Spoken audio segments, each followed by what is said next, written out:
Wanandoa.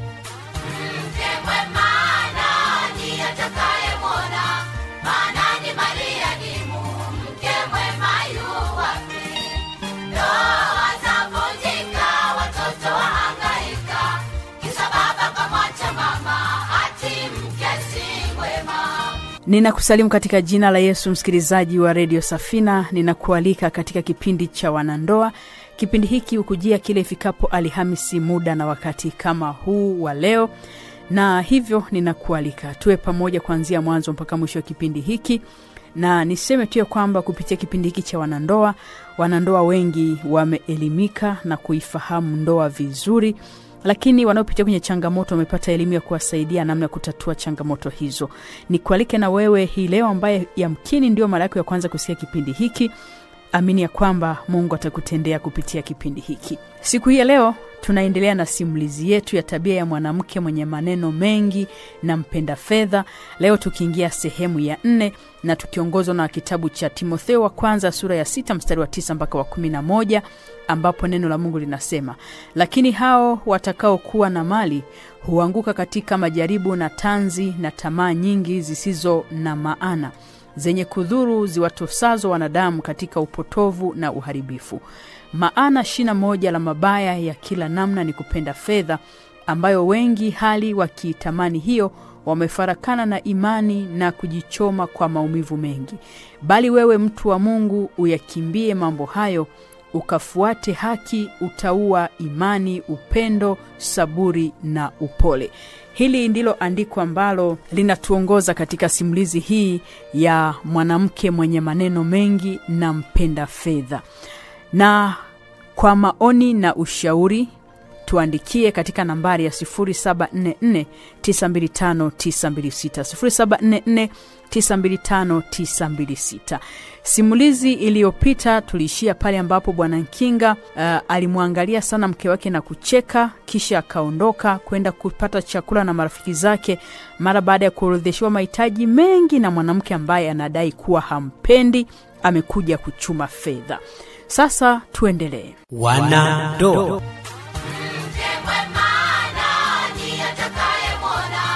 Bwana Nkinga anakutana na rafiki zake, wanakula chakula pamoja na kufurahi, huku wakimtania kuwa tangu aoe hakutani nao tena. Wanacheka, wanafurahi sana. Lakini Bwana Nkinga anafurahi zaidi pamoja nao, lakini pamoja na hayo hakuwaeleza chochote kinachoendelea kwenye maisha yake. Majira ya saa 7 usiku, taratibu Bwana Nkinga anaingia nyumbani kwake akiwa na raha na amani moyoni mwake, maana hajakutana na makwazo. Kimya kimya anaenda kuoga, anaenda kulala. Wakati akipanda kitandani, mke wake Manka anamsikia, mbona leo umechelewa kurudi? Je, umekula au nikupakulie chakula? Nkinga akasema, usijisumbue, akalala. Manka akamwambia mume wake, samahani mpenzi, kuna jambo nataka tuongee. Nkinga akajibu, nimechoka, akajifunika, akalala zake. Asubuhi na mapema Bwana Nkinga akaamka, akajiandaa, akaenda kazini bila kuacha maagizo wala maelezo yoyote kwa mke wake. Na hiyo ikawa ni tabia yake ya kuondoka mapema na kurudi usiku, lakini akiacha mahitaji yote pale nyumbani. Siku moja Manka akiwa kitandani mwake aliwaza sana juu ya maisha yake, akajihurumia na kujiona asiyefaa. Aliwaza akisema, tangu niolewe sikuwa nampenda huyu mwanaume. Mama alinilazimisha niolewe ili nichume hela, na mimi kwa ujinga wangu nikakubali. Sasa hela zenyewe sizipati tena, lakini Nkinga ananipenda kiukweli. Mimi ni mjinga, mimi ni mpumbavu. Kwa nini nimsikiliza mama? Watu wengi wanatamani watu wa kuwaoa hawawapati, lakini mimi nimempata, ndo huyu ninamchezea. Na hii ni kwa sababu ya ujinga wa kubali kusikiliza mawazo mabaya ya mama yangu. Sasa naachana na ujinga wa mama, ninyenyekee, nijifunze kumpenda na nimweleze yote. Yamkini akanisamehe na tutakuwa na maisha mapya. Msikilizaji, una maoni gani kuhusiana na simulizi hii? Unawashauri nini wanandoa? Tuandikie kwa 0744925926 0744925926. Manka akatoka chumbani, akaenda jikoni, akapika chakula, akafanya usafi nyumba nzima, na hii haikuwa tabia yake kabisa tangu mwanzo, na kuanza kujiweka kwa namna ya kumvutia Bwana Nkinga. Na taratibu upendo ukaanza kujijenga moyoni mwake.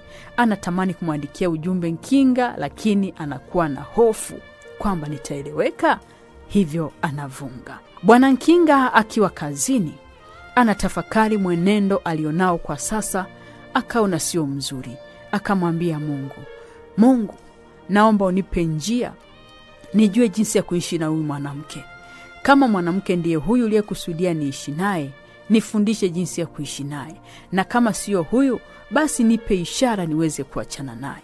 Kama kawaida, Bwana Nkinga akaenda kula mtaani na rafiki zake. Usiku mnene anarudi nyumbani, na nyakati zote alikuwa akirudi na mahitaji ya nyumbani na kuacha hapo, lakini hali chakula nyumbani.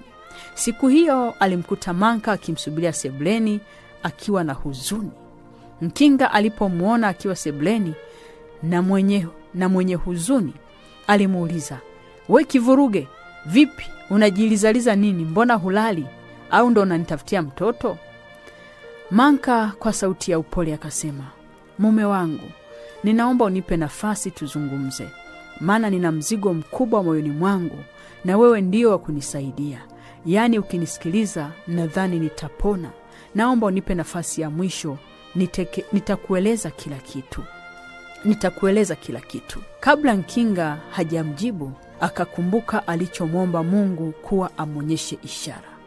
Akawaza, hii ni nini? Au ndio ishara ya Mungu? Ngoja nimsikilize kwanza, maana magomvi yanaondoa baraka. Nkinga akasema, "Haya, niambie kila kitu." Akaketi. Manka akamwambia, "Nataka niseme kila kitu ili wewe uamue baada ya kunisikiliza." Manka akaanza kujieleza, "Mimi wakati unanioa, ukweli mama ndiye aliyenilazimisha, akitaka nije kwako nijipatie hela tu, na mimi sikuwa nakupenda kweli, tofauti na ilivyo sasa hivi." Nkinga akasimama akasema, "Sasa kama hunipendi, unafanya nini hapa kwangu chuma ulete wewe? Si uondoke kwenye maisha yangu?" Nini kiliendelea? Tafadhali fuatana nami juma lijalo, muda na wakati kama ilivyokuwa leo. Ujumbe wa maoni, namba ya maoni ni 0744925926. Na neno la Mungu kwenye kitabu cha Zaburi 138 mstari wa 6 linasema, "Ingawa Bwana yuko juu, amona mnyenyekevu, naye amjua mwenye kujivuna tokea mbali."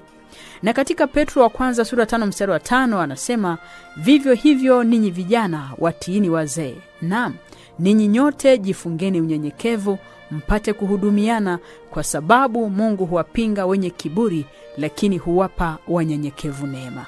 Mimi ni Agnes Mayagira wa Elifuraha. Punde tu nitaanza kusoma ujumbe wako katika nambari ya 0744925926 na simu yako katika nambari ya 0752932932. Asante.